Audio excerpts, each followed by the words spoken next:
प्यारे बुजुर्गों, माताओं, भाई और बहनों, सेवा क्या है, उसके क्या गुण हैं, कैसे सेवा के ज़रिए हम अपने मकसद तक पहुंचते हैं और कौन से लोग हैं जो खुशनसीब हैं जिन्हें सेवा करने का मौका मिलता है, इस और गुरु रामदास जी महाराज ने हमारा ध्यान दिलवाया। धरती पर इस समय 6 बिलियन लोग से ज़्यादा जी रहे हैं। 84 लाख जिया जो उनमें कितने करोड़ों अरबों खरबों रूहें भटकी हुई हैं, लेकिन मानव चोला 6 बिलियन लोगों को मिला है। उनमें से चंद भाई बहन खुशकिस्मत होते हैं जिन्हें किसी पूर्ण महापुरुष के दर्शन करने को मिलते हैं। लाखों की संख्या में वो होंगे जिन्होंने शायद सत्संग में दर्शन किए, जैसे संत दर्शन सिंह जी महाराज फरमाते थे कि जब उनके सदगुरु हजूर बाबा सावन सिंह जी महाराज, संत कृपाल सिंह जी महाराज गाड़ी में भी जा रहे हैं तो कई लोगों को उनके दर्शन हुए, कहीं और जगह पर गए। तो ऐसे कई लाखों लोग ऐसे होते होंगे जिन्हें एक पूर्ण महापुरुष के दर्शन करने का मौका मिलता होगा। परसेंटेज बहुत कम, 6 बिलियन में से अगर कुछ लाख लोग भी हों, उनमें से चंद भाई बहन होते हैं जिन्हें नाम की देन मिलती है। वो और खुशकिस्मत जिन्हें नाम की देन मिली हो। हजूर बाबा सावन सिंह जी महाराज के समय में कोई 1.25 लाख लोगों ने ऑफिशियली उनसे नाम की देन ली। आँखों के ज़रिए जिन्हों को उन्होंने ऊपर पहुंचा दिया हो, उसकी संख्या तो गिननी मुश्किल है। और फिर उन भाई बहनों में से जिन्हें नाम की देन मिली है, चंद होते हैं जिन्हें सेवा का मौका मिलता है। तो सेवा का मौका मिले, ये एक भाई बहन जिसे नाम की देन मिली है उसकी बहुत बड़ी खुशकिस्मती है। तो सेवा कैसे हमें करनी चाहिए, सेवा किस प्रकार की है, सेवा कौन कौन कर पाता है, और जिस खुशकिस्मत को सेवा करने का मौका मिलता है उसकी ज़िंदगी में क्या क्या होता है, उसको उस तोहफे का फ़ायदा कैसे उठाना चाहिए, ये इस शब्द के ज़रिए गुरु रामदास जी महाराज हमें समझा रहे हैं। फरमा रहे हैं कि सद्गुर सेवा सफल है बनी, जित मिल हर नाम दे आया हर घनी। धनी कौन है? प्रभु का धन प्राप्त करने वाला कौन है? हर धनी।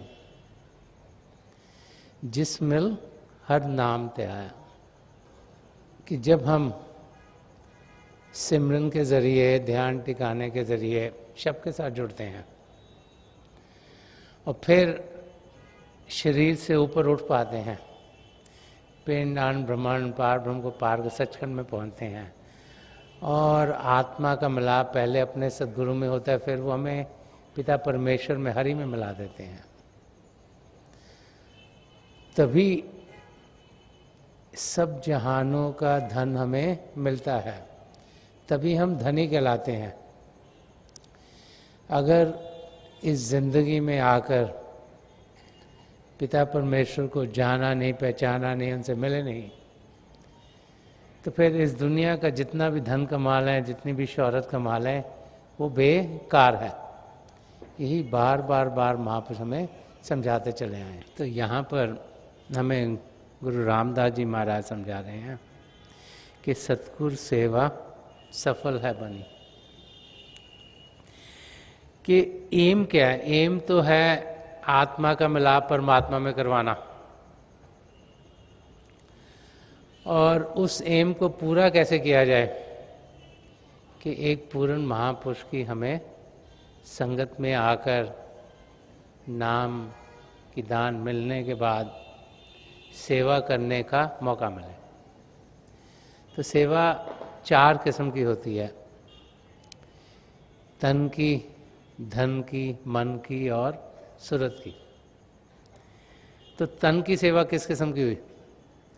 अब जैसे मिशन में लंगर में सेवा, प्याऊ पे सेवा, बाइसिकल स्टैंड पे सेवा, सिक्योरिटी में सेवा, पंडाल में सेवा और तरह तरह की सेवाएं जिसमें कि तन की ज़रूरत होती है।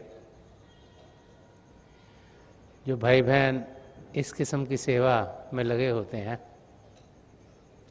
उन्हें मौका मिलता है कि अपने तन के ज़रिए वो और मदद कर पाएँ। सेवा का मतलब क्या है कि किसी की मदद करना। वो सेवा निष्काम होनी चाहिए। उसमें ये नहीं होना चाहिए कि हमने सेवा की है तो हमें अब क्या मिल रहा है।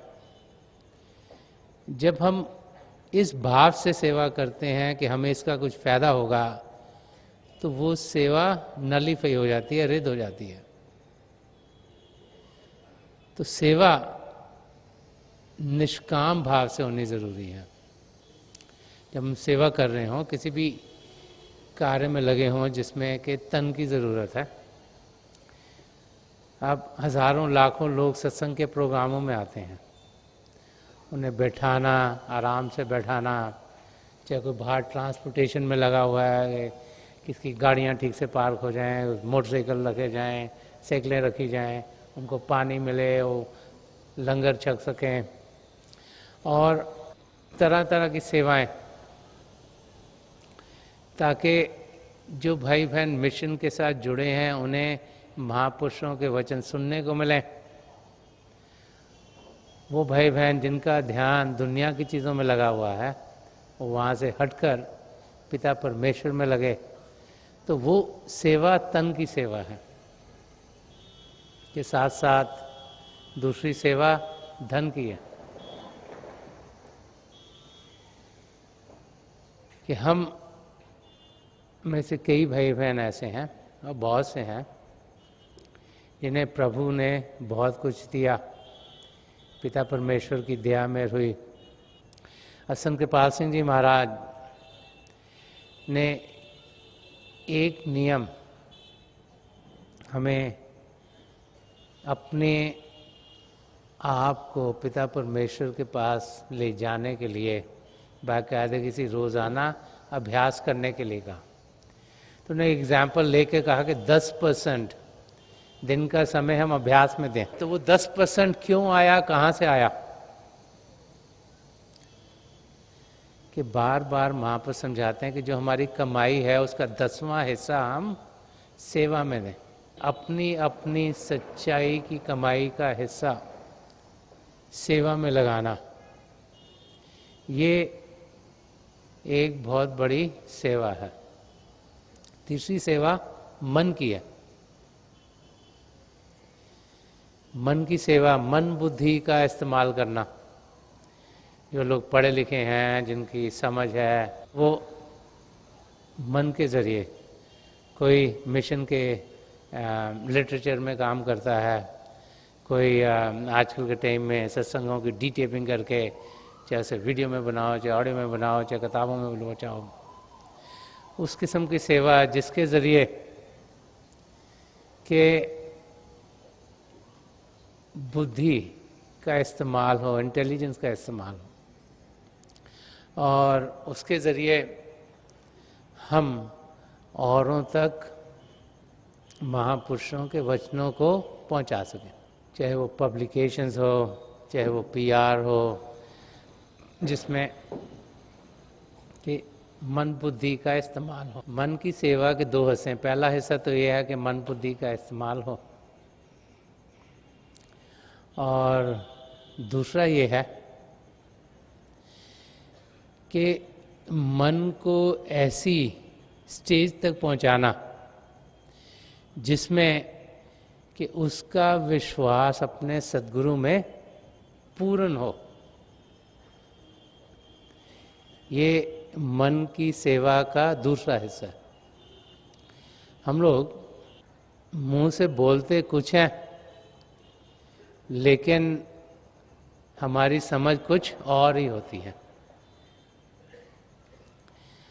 हम लोग महापुरुषों के दर्शन करके उनसे नाम की देन लेकर भजन अभ्यास में समय ना लगाते हुए कभी यहाँ भटकते हैं, कभी यहाँ भटकते हैं, कभी यहाँ माथा टेकते हैं, कभी वहाँ जाते हैं।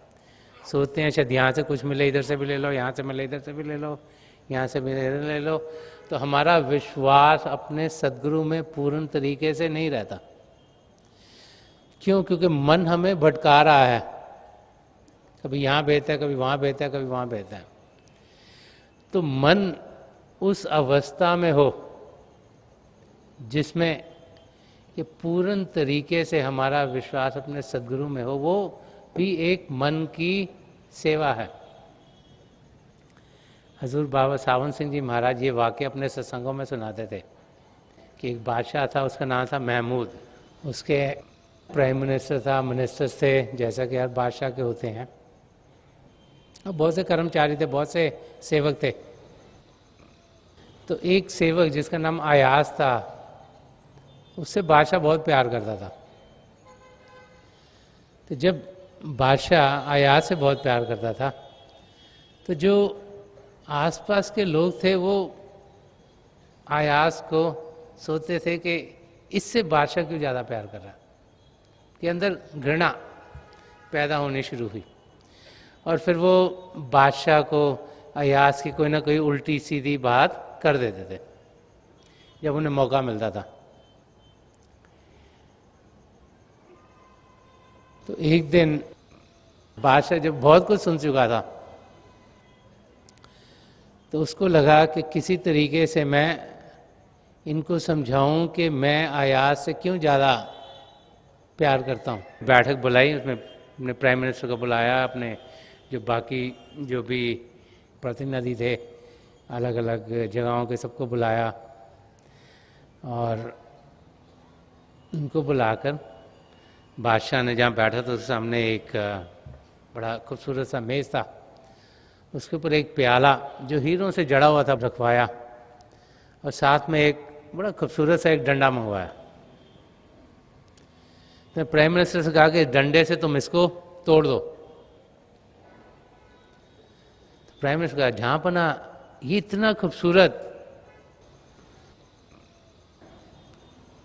जो जार है, इसको तो तोड़ना नहीं चाहिए, तो बहुत खूबसूरत है। तो बादशाह ने जो बाकी मिनिस्टर से उनके भी कहा कि तुम इसको तोड़ दो। तो हर एक ने कोई ना कोई तरीका दे के यही कहा कि ये तो इतना खूबसूरत है, इतना महंगा है, इसको तो हम कैसे तोड़ सकते हैं। तो बादशाह ने अयाज को बुलाया और उसे भी कहा कि डंडा लेके तुम इसको तोड़ दो, ये जो जग पड़ा हुआ है हीरे का।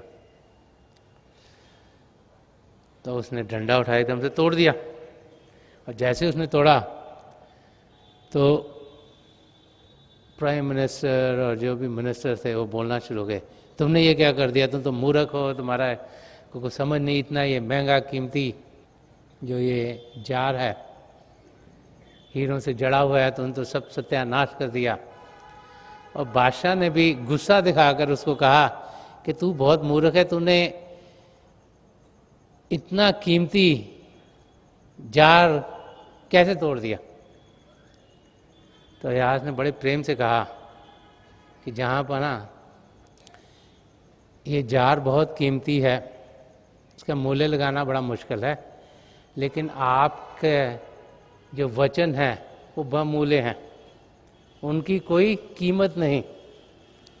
तो इस अवस्था तक पहुंचना मन की सेवा। हम लोग तो इस कान से सुनते हैं, इससे निकाल देते हैं, जो लगता है हमें फायदा होगा वही करते हैं।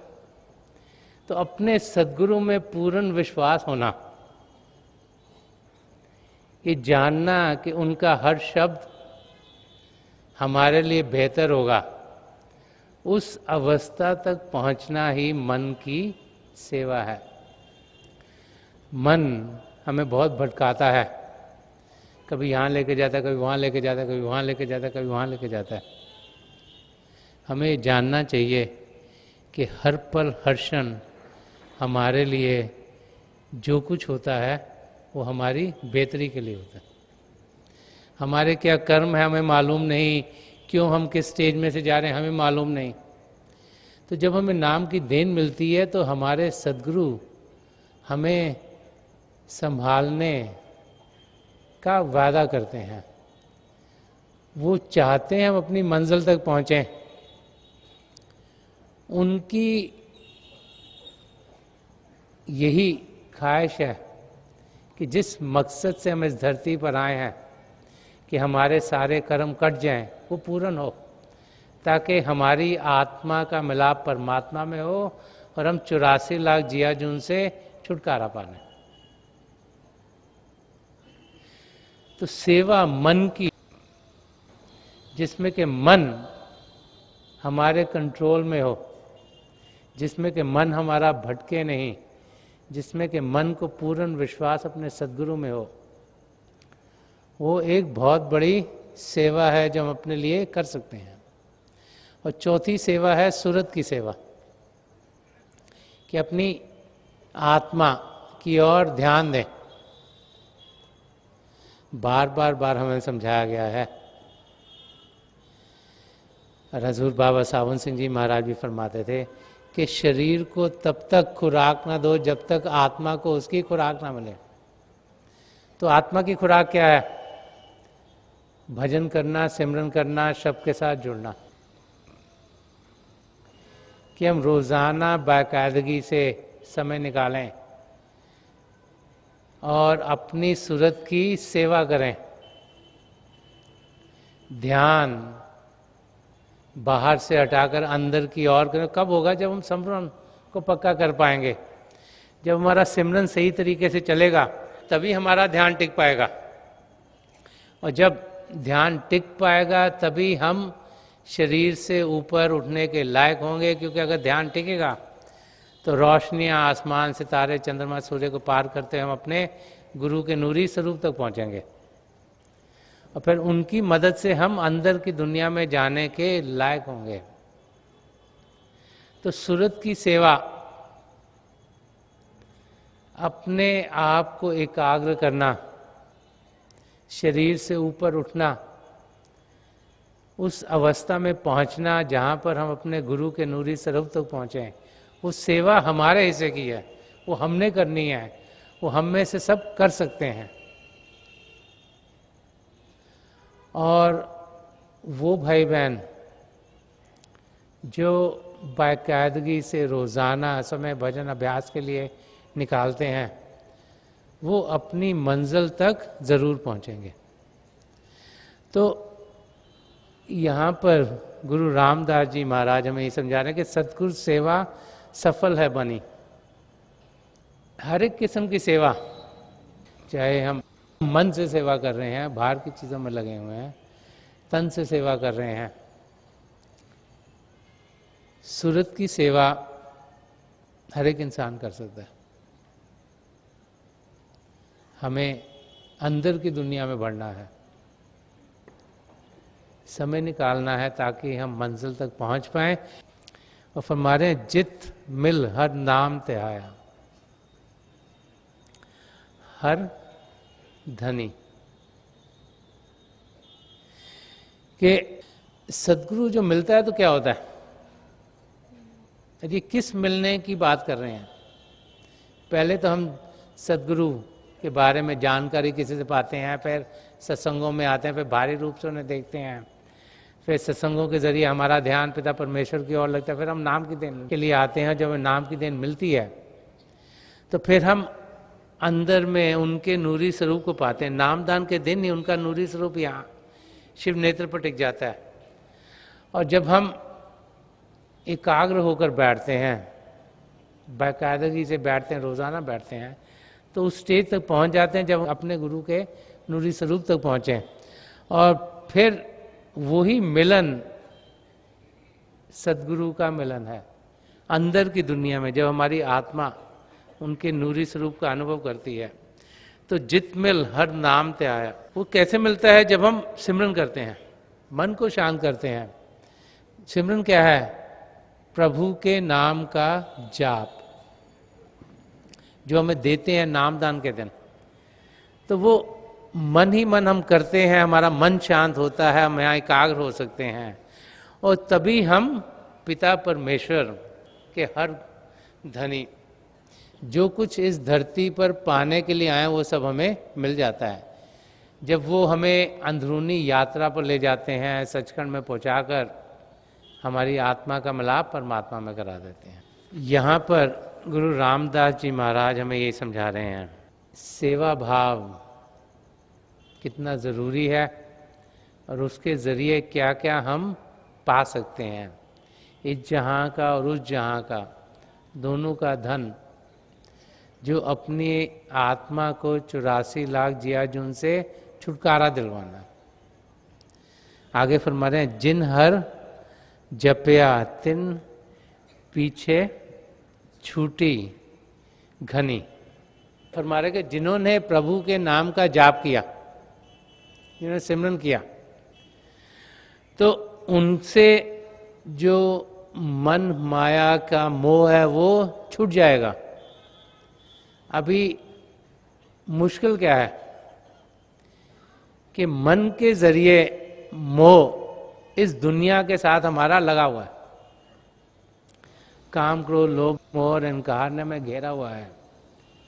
हम इस दुनिया को असली समझ चुके हैं और सारा समय इस दुनिया के कार्यों में ही लगा देते हैं।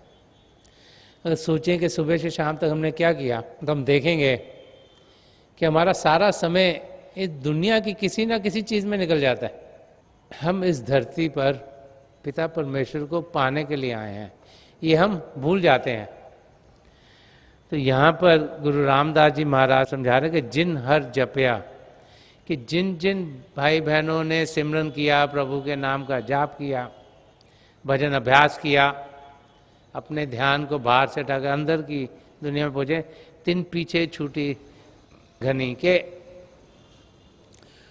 उनका ही लगाव पिता परमेश्वर से होगा और मन माया का जो मोह है जो उनको दुनिया के साथ जोड़ता रहता है वो हटना शुरू हो जाएगा, वो छूट जाएगा। ये हमारा मोह है दुनिया के लिए, क्योंकि इसको हम असली समझते हैं जो हमें दुनिया के साथ जोड़े हुए हैं। तो यहाँ समझा रहे हैं कि कैसे उस मोह को तोड़ा जाए, कि सिमरन किया जाए। इसलिए बार बार हमें समझाया जाता है कि हम दिन भर सिमरन करें, जब जब मौका मिले सिमरन करें। क्यों? कि ध्यान पिता परमेश्वर की ओर हो। गुरु नानक देव जी महाराज ने फरमाया है कि जिन नाम ते आया गए मुसक्कत काल, कि 84 लाख जिया जून से मुसक्कत ढाल किसका होता है? 84 लाख जिया जून छुटकारा किसको मिला? जिन नाम ते आया, जिसने सिमरन किया। और वही अपने आप को उज्जवल समझेंगे कि नानक के मुख उजले केती छोटी नाल। जब इस जिंदगी का अंत होगा वही ऐसे होंगे जिन्होंने अपने मकसद को पाया होगा। अगर हम इस दुनिया में आकर भी पिता परमेश्वर को पा ना सके तो इस सुनहरा मौका हमारे हाथ से निकल जाएगा। तो इसीलिए यहाँ पर गुरु रामदास जी महाराज भी फरमा रहे हैं कि जिन हर जपया तिन पीछे छूटे घनी, के मन माया जो हमें खींच रही है उससे छुटकारा पाने के लिए हम सिमरन करें, ध्यान पिता परमेश्वर की और करें। और आगे फरमा रहे हैं कि गुरसिख हर बोलो मेरे भाई, हर बोलत सब पाप ले जाए। तो फरमा रहे हैं कि गुरु का सच्चा सिख कौन है, सच्चा शिष्य कौन है? कि हर बोलो मेरे भाई, कि प्रभु के नाम का जाप करें, ध्यान प्रभु की ओर करें, अटेंशन परमात्मा की ओर हो। बार बार बार यही समझाया जाता है कि इस धरती पर आए हैं तो ध्यान दुनिया से हटाकर प्रभु की ओर करें, और हर बोलत सब पाप लह जाए। कि जब ध्यान पिता परमेश्वर की ओर करते हैं तो जितने भी पाप हैं वो सब के सब कट जाते हैं। हजूर बाबा सावन सिंह जी महाराज फरमाते थे कि जब हम सिमरन करते हैं तो हमारे रोज़ाना के कर्म, जो क्रियामान कर्म है, रोज़ाना हम सोचते हैं, हम बोलते हैं, हम कार्य करते हैं, रोज़ाना कर्म होते हैं, वो रोज़ के रोज़ कटने शुरू हो जाते हैं। जब हम भजन अभ्यास में बैठते हैं और सिमरन करते हैं तो हमारे कर्म कटते हैं। तो बार बार बार जब हम महापुरुषों की वाणियाँ पढ़ते हैं तो सेम चीज़ें हमें सुनने को मिलती हैं, कोई यहाँ से, कोई यहाँ से, कोई यहाँ से। इसीलिए सिमरन करना, ध्यान टिकाना, भजन अभ्यास करना, इस पर जोर दिया जाता है। आगे फरमा रहे हैं कि जब गुरु मिलया तब मन बस आया। मन को बस में करना कोई आसान काम नहीं है। अगर हम सोचें कि अपने आप मन को बस कर लेंगे तो नामुमकिन है। हमारी आत्मा करोड़ों सालों से प्रभु से अलग हुई है, और अपने आप ही हमने प्रभु को पा लिया होता तो हम कब के वहां पहुंच गए होते। इसीलिए यहां फरमाया गया कि जब गुरु मिलया तब मन वस आया। कि जब गुरु से हमारी मुलाकात हुई, वो कौन सी मुलाकात, बाहर की नहीं, यहाँ शिव नेत्र पर 10वें द्वार पर, तभी मन काबू में हो गए, तभी वो हमें फिर अपने साथ अंदर की दुनिया में ले जाएंगे। और आगे फरमा रहे हैं, धावत पंच रहे हर ध्याया, अंध नगरी हर गुण गाया। कि जो 5 इंद्रियां हैं जिन्होंने जहर हमारी जिंदगी में घोला हुआ है, कि ये जो 5 इंद्रियां हैं जो हमें प्रभु से मिलने से रोक रही हैं, जो हमारे ध्यान को बाहर की दुनिया में लेके जा रही हैं, रुक जाएंगी, ये शांत हो जाएंगी जब गुरु की ओर ध्यान जाएगा, उनसे मुलाकात होगी। और जब हम प्रभु के नाम का जाप करेंगे तो सिमरन की ओर जोर दिया गया कि सिमरन करें। जिस ओर हम ध्यान देते हैं हम वैसे ही बन जाते हैं।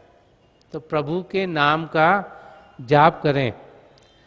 और अंधन नगरी हर गुण गया, तो क्या होगा कि जो शरीर रूपी नगरी है जिसमें हमारी आत्मा बस रही है, उसमें हम हरि के गुण गाने शुरू हो जाएंगे। कि ध्यान पिता परमेश्वर की ओर होगा। इस वक्त क्या हो रहा है, इस शरीर रूपी नगरी में जिसमें हमारा ध्यान है, कभी मूवी के गाने चल रहे हैं, कभी इस चीज़ की बात हो रही है, कभी दुनिया की चीज़ की बात हो रही है, कभी किसी और चीज़ की बात हो रही है। तो वो ध्यान जो बाहर की दुनिया में वो हटेगा और अंदर में पिता परमेश्वर की ओर ध्यान जाएगा। तो हम पिता परमेश्वर के गुणगान करेंगे, उनके नाम के साथ जुड़ेंगे और हम फिर 84 लाख जिया जुन से छुटकारा पाने के लायक होंगे। आगे फरमा रहे हैं कि सदगुर पग धूल जिना मुख लाई, तिन कूड़ ते आगे हडले बुलाई, ते हर दरगाह मुख उज्ज्वल भाई। कई बार जब महापुरुष कुछ कह जाते हैं हम उसको लिटरली ले लेते हैं। अगर खाली बार बार में सोचेंगे, हम सोचेंगे कि जिन्होंने अपने सदगुरु के पैरों की धूल को अपने यहाँ माथे पे लगाया, दिल से लगाया, ये यहाँ मतलब नहीं है। हम बाहर की क्रिया में रह जाते हैं, अंदर की दुनिया तक पहुँचते ही नहीं। तो यहाँ क्या समझा रहे, सदगुर पग घुर, वो समझा रहे हैं कि जो अपने गुरु का नूरी स्वरूप हमारे अंदर है, जब हम शरीर से ऊपर उठते हैं उस तक पहुँचते हैं, तभी वो हमारे अंग संग होते हैं, हमें अपने साथ लेके जाते हैं। कि सदगुर पगदुर जिन मुख लाई। तो जब हम अपना ध्यान टिकाकर यहाँ आसमान, सितारे, चंद्रमा, सूर्य को पार कर अपने गुरु के नूरी स्वरूप तक पहुँचते हैं, तो उस अवस्था की बातचीत कर रहे हैं कि तिन कूड़ते आगे हट लिव लाई। तो कूड़ क्या है, दुनिया के साथ लगाव, वही हमें प्रभु से दूर कर रहा है। तो सिमरन करके जब एकाग्र यहाँ शिव नेत्र पर होंगे, अपने गुरु तक पहुंचेंगे, तो दुनिया का लगाव खुद ब खुद दूर हो गया होगा। तो ते हर दरगाह मुख उज्जवल भाई, तो कह रहे हैं तभी जब प्रभु की दरगाह में पहुंचेंगे। आखिरी क्षण इस दुनिया में हमारा जब होगा, मौत के समय, तो मौत के समय तो यही पूछा जाएगा कि तुमने जिंदगी भर किया क्या, हमारे कर्मों का हिसाब किताब। तो वो भाई बहन जिन्हें नाम की देन मिली है, जिन्होंने सेवा की, जो अपनी सूरत की सेवा करते रहे, जो लिखा है कि ते हर दरगाह मुख उज्जवल भाई, कि तभी हम प्रभु की दरगाह में एक उज्जवल मुंह के माफक होंगे, सफल होंगे कि हमने जो कार्य करने के लिए हमें भेजा गया था वो पूरा किया। अगर हमें कोई काम दिया जाता है करने के लिए, जब वो करके आते हैं बड़े खुश होते हैं, अगर ना करा तो कहते हैं यूं मुंह लुटकार के पहुंच जाते हैं। तो वो एग्जाम्पल दिया जा रहा है कि हमारा मुख उज्जवल कब होगा, जब वो कार्य पूरा होगा। तो उस कार्य को हमें पूरा करना है, अपने गुरु के नूरी स्वरूप तक पहुंचना है। और आखिर में गुरु रामदास जी महाराज फरमा रहे हैं कि गुरु सेवा आप हर भावे। और फिर एग्जाम्पल दे रहे हैं कि कृष्ण बलभद्र गुरपग लग ध्यावे, नानक गुरमुख हर आप तरावे। तो फरमा रहे हैं कि जब हम गुरु की सेवा करते हैं तो वो पिता परमेश्वर को बहुत अच्छी लगती है कि गुरु सेवा आप हर भावे, के हरि को क्या बात है, पिता परमेश्वर को क्या भाता है कि हम जिस मकसद से यहाँ आए वो पूरा हो। वो तो चाहते हैं हम 84 लाख जियाजन से छुटकारा पाए, वो चाहते हैं हमारी आत्मा का मिलाप परमात्मा में हो। तो यहाँ ये समझा रहे कि गुरु सेवा आप हर भावे, कि जब हम अपने सदगुरु की सेवा करते हैं तन मन धन और सूरत से, तो वो हरि को भाती है, पिता परमेश्वर को वो अच्छी लगती है। खुशियाँ तब मिलती हैं जबकि सेवा भाव से इंसान जीता है। तो वो एग्जाम्पल यहाँ दिया जा रहा है कि प्रसन्नता प्रभु को कैसे मिलती है। और आगे फिर नानक गुरमुख हर आप तराए, कि गुरमुख कौन है, जिसका मुख गुरु के जैसा। उसका मतलब क्या हुआ, जो अपने गुरु के बताए हुए तरीके से जिंदगी जीता है, जो उनके वचनों पर अमल करता है। संत कृपाल सिंह जी महाराज बार बार फरमाते थे, if you love me keep my commandments. आप मुझसे प्रेम करते हो, मेरा कहना मानो। तो उनका कहना क्या था, भजन करो, सिमरन करो। तो एक गुरमुख अपने गुरु के बताए हुए रास्ते पर चलता है। तो फरमा रहे नानक गुरमुख हर आप तरावे, कि ऐसे गुरमुख को पिता परमेश्वर खुद ही खुद तराते हैं, 84 लाख जिया जो उनसे छुटकारा दिलवा देते हैं। तो इस शब्द के जरिए गुरु रामदास जी महाराज हमें ये जो जिंदगी का मकसद है, जो अपने आप को जानना है और पिता परमेश्वर को पाना है, उस मकसद को हम कैसे पूरा कर पाएं वो समझा रहे हैं। कि सदगुरु सेवा सफल है बनी, कि हम सेवा में लगें। हम लोग बहुत खुशकिस्मत हैं कि हमें ये पिल्ली संची के महापुरुष हजूर बाबा सावन सिंह जी महाराज, परम संत कृपाल सिंह जी महाराज, दयालपुर संत दर्शन सिंह जी महाराज, उनके दर्शनों का मौका मिला। बहुत से भाई बहन हैं जिनको इन महापुरुषों के जरिए नाम की देन मिली, और इन महापुरुषों की दया में इतनी हुई कि हम में से कईयों को सेवा का मौका मिला। तो हम उस सेवा का पूरा पूरा फ़ायदा उठाएं, अपनी मंजिल की ओर कदम बढ़ाएं, पिता परमेश्वर की खुशी मांगें, क्योंकि जब वो खुश होंगे तो सब कुछ हमें अपने आप ही मिल जाएगा। तो मेरी ये पिता परमेश्वर के चरण कमलों में, और जो पिछली सेंचुरी के महापुरुष हजूर बाबा सावन सिंह जी महाराज, परम संत कृपाल सिंह जी महाराज, दयालपुर संत दर्शन सिंह जी महाराज, इनके चरण कमलों में यही प्रार्थना है कि जैसे गुरु रामदास जी महाराज इस शब्द के जरिए हमें सेवा का महत्व समझा रहे हैं, तो हम सब निष्काम सेवा कर पाएँ। हम जाने कि जब हमें सेवा का मौका मिला है तो वो एक सुनहरा मौका है हम जाने कि सेवा निष्काम होनी चाहिए, तभी हम देखेंगे कि हम जिस मकसद से यहाँ आए हैं वो हमारे लिए ज़रूर सफल होगा।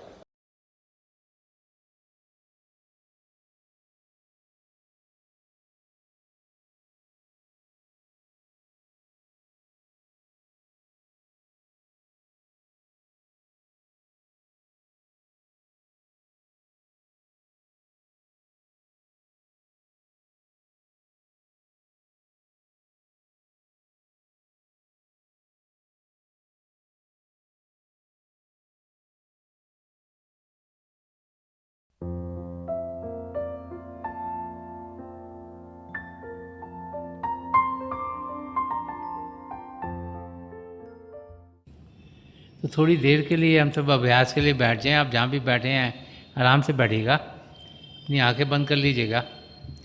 जो आंखों के डेले आई बोलते हैं सीधे सामने होने चाहिए, जैसे 8-10 इंच आपके सामने फोकस हो। आंखें बंद करते वो भाई बहन जिन्हें नाम की देन मिली है, आप सिमरन कीजिएगा। जो भाई बहन नए हैं, आप पिता परमेश्वर के किसी भी जाति नाम का जाप कीजिएगा। जाप मन ही मन करना है, ऊंचा नहीं दोहराना। जो कुछ आपके सामने दिखता है बड़े ध्यान से देखिएगा, और बहुत से नज़ारे आपके लिए खुलने शुरू हो जाएंगे। मेरी हजूर बाबा सावन सिंह जी महाराज, परम संत कृपाल सिंह जी महाराज और दयाल प्रसन्न दर्शन सिंह जी महाराज की चरण कमलों में यही प्रार्थना है कि जो जो हम सबके लिए बेहतर हो ये महापुरुष हमें दें, हमें सबके साथ जोड़ें और हमारे भीतर प्रभु की ज्योत के हमें दर्शन करवाएं।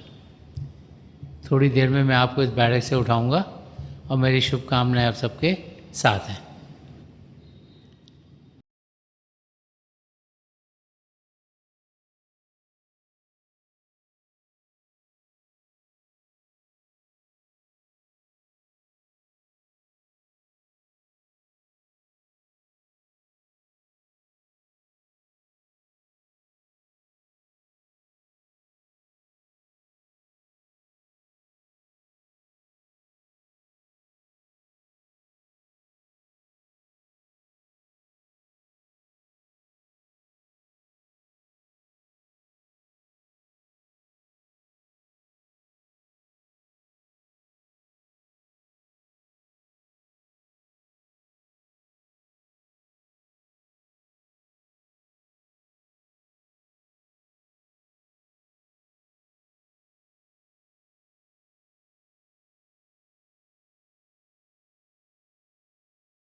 छोड़ दीजिए जी, हाँ प्लीज़ लीव ऑफ।